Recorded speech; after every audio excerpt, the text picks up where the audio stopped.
I'd like to start by asking, you recently had a partnership with HDFC Bank for credit on UPI. How big is the opportunity that you're seeing in providing credit on UPI, and what's this partnership all about? Sure, yeah. I mean, I think we're extremely excited about the possibilities of credit line on UPI. I think UPI is a protocol.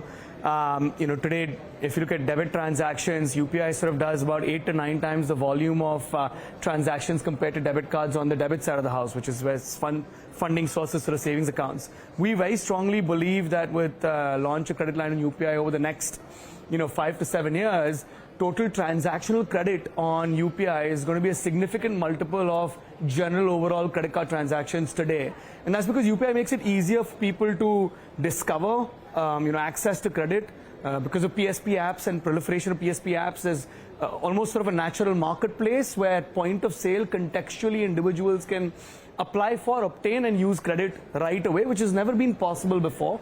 And so given the kind of degree of under-penetration of credit in the Indian market, there is a significant opportunity to bridge this gap, to make credit accessible to entire population sort of a far more easier manner.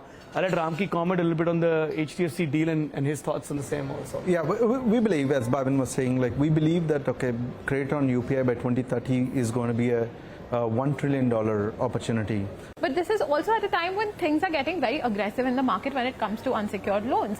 At a time like this, RBI is also coming in strong. So how do you sort of tread that path while staying within the regulator's guidelines and not...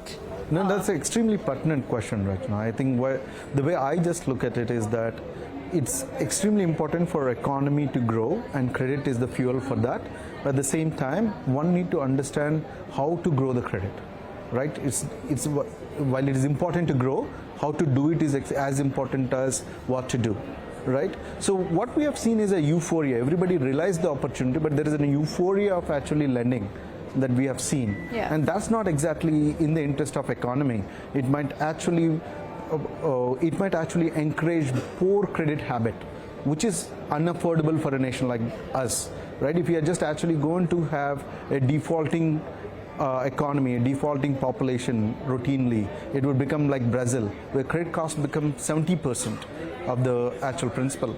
So that is unaffordable. You need to make, I think RBI is taking really good steps to make sure that it's a moderated growth than an unbridled growth that you would be seeing.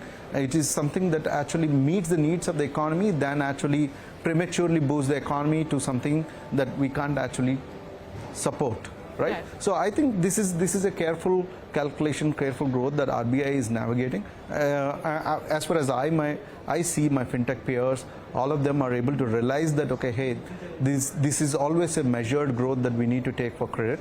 And they're also shaping their plans in line with what moderation that RBI is putting. I think it will all come to a good harmony. Right now, yes, whatever be the tiny disturbances or spikes that you see of one way or the other, it's growing pains, I would say. We will all grow, we'll grow happily, healthily. We need to take notice of what moderation RBI is trying to do.